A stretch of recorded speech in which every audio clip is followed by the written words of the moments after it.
बिहार बिहार एक ऐसा प्रदेश जहां अपनी मांग जब सरकार के समक्ष रखने हजारों अभ्यर्थी सड़क पे उतरते हैं और उनकी मांग भी उचित होती है। वो अपना अधिकार मांगने के लिए जाते हैं और उन्हें दिन दहाड़े पुलिसिया तंत्र के द्वारा, जो कि एक कह सकते हैं कि भ्रष्ट तंत्र, जो गलत कर रहे हैं, करने वालों के साथ तो कुछ करती नहीं है, लेकिन ये निरीह जो आम अभ्यर्थी हैं उन्हें बजाबते पीट देती है, जेल में बंद कर देती है, उनके ऊपर कोई ना कोई मुकदमा ठोक देती है। बिहार, जहां के माननीय मुख्यमंत्री जी, जहां के मुखिया को ये पता नहीं होता है कि उनके राज्य में क्या हो रहा है। ऐसे राज्य में आप ही बताइए कि कैसे लोग उम्मीद लगा सकते हैं कि उनकी जो मांग है, उनकी जो इच्छाएं हैं, वो कैसे पूरी होंगी, उनकी जो गरीबी है वो कैसे दूर होंगी। ये चीज मैं इसलिए कह रहा हूं कि बीते दिनों आप तमाम जो आम नागरिक से लेकर जो शिक्षक, अभ्यर्थी और आम छात्र जो भी हैं, आम आवाम, सबों ने देखा है कि बिहार में क्या हो रहा है। पिछले दिनों जब बीएसएससी के अभ्यर्थियों के द्वारा प्रोटेस्ट किया जा रहा था, इसलिए किया जा रहा था क्योंकि उनका क्वेश्चन लीक हो गया और उस क्वेश्चन लीक होने के कारण वो परीक्षा रद्द करने की मांग कर रहे थे। और फर्स्ट सिटिंग की परीक्षा जैसे ही रद्द हुई तो उसी तरह से वो सेकेंड और अगले दिन की जो परीक्षा थी 24 वाली, ये सारे परीक्षा रद्द करने की बात कर रहे थे। और वो जब सड़क पे उतरे अपनी मांग को लेके प्रोटेस्ट करने के लिए, तो उन्हें बजावते क्या किया गया ये किसी से छुपा नहीं है।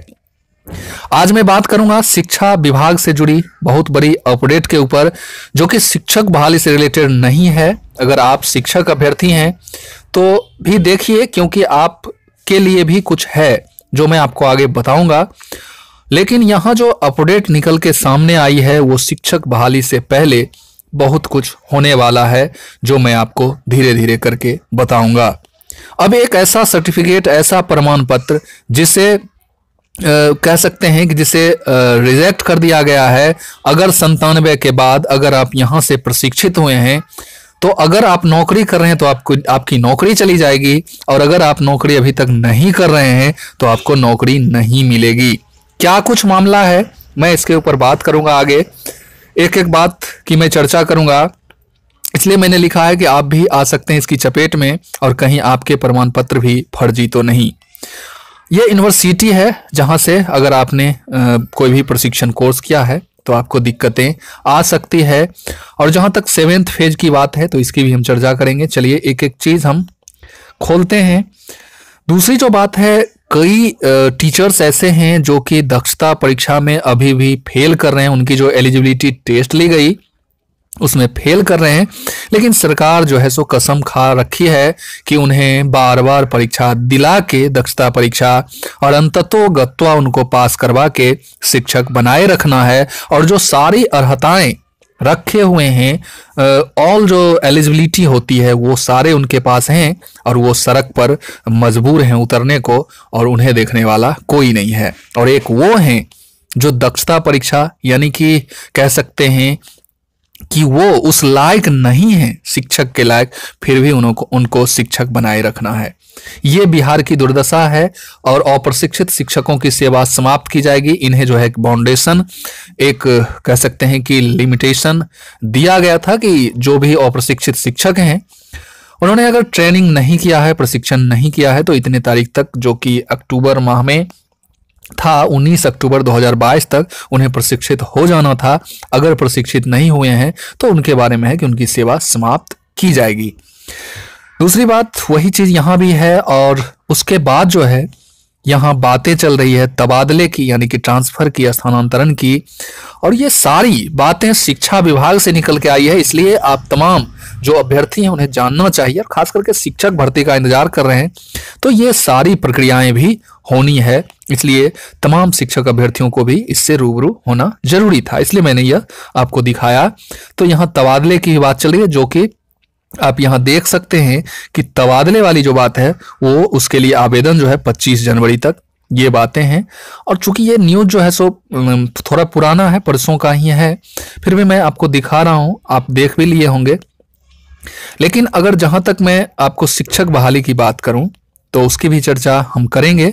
और बीएसएससी पेपर लीक मामले में जो बातें सामने निकल के, अब कितनी सच्चाई है जो निकल के आई है, उसमें यही पता चल रहा है कि जानबूझ के जो लीक करवाए क्वेश्चन, उनका यही मतलब मकसद था कि जैसे फर्स्ट सिटिंग की परीक्षा रद्द हुई तो दूसरे और तीसरे सिटिंग की भी परीक्षा रद्द हो, इसको लेके उन्होंने जो है जानबूझ के ऐसा किया है।